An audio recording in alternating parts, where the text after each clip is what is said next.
korupsi terkait dengan PT Timah mengakibatkan kerugian ya 271 triliun, baik yang ada di luar kawasan hutan maupun yang ada di dalam kawasan hutan.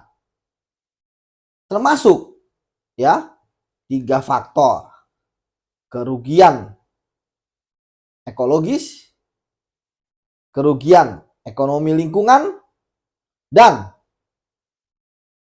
yang paling penting ya, kerugian terhadap reklamasi terkait dengan kerusakan lingkungan yang ada.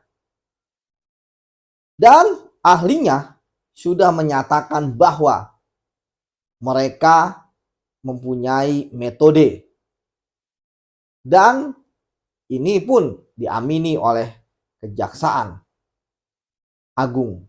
Artinya bahwa kita bisa menakar berapa kerugian yang terjadi akibat korupsi ini. Apakah kemudian ini akan menjadi kerugian negara? Ya, ini adalah satu step. Salah satu referensi untuk menghitung kerugian keuangan negara adalah ahli. Ya, kalau kita bicara tentang lingkungan, maka ya ahlinya adalah ahli lingkungan. Ya, kalau tidak salah kan dari IPB. Yang nanti ya tentu entah nanti auditnya dari BPK atau BPKP, ya ini akan menjadikan referensi ya berapa kerugian negara yang sebenarnya. Ya, bisa jadi ya 271 triliun. Karena memang dampak dari korupsinya kan besar. Ini kan bukan sekedar matematis ya. Kalau misalnya terkait dengan pengadaan barang dan jasa gampang ya.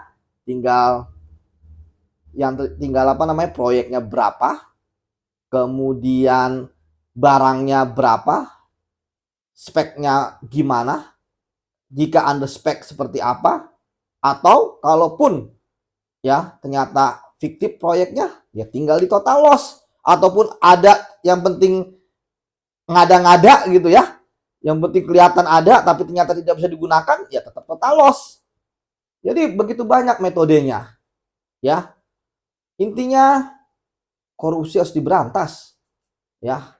Kemudian melihat dampak dari korupsinya yang merusak lingkungan ya, sampai hitungannya 271 triliun, itu menandakan bahwa koruptor tidak pernah memikirkan dampak dari korupsi yang dia lakukan.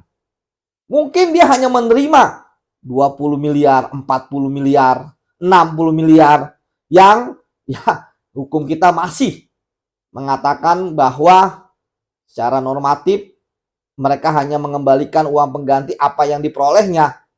Tetapi dengan kita mengetahui bahwa kerugian ya negara triliunan akibat perbuatan mereka, kita bisa paham bahwa koruptor adalah orang yang rakus. Yang ada dalam pikiran mereka adalah selama masih menjabat, selama masih berkuasa, selama masih megang kekuasaan, dia akan korup. Sekali lagi tentu kita apresiasi terhadap kejaksaan yang kurang lebih sudah 16 tersangka dalam kasus yang sudah bertahun-tahun ini. Kalau tidak terbongkar, maka mereka akan kaya sampai nanti gitu kan.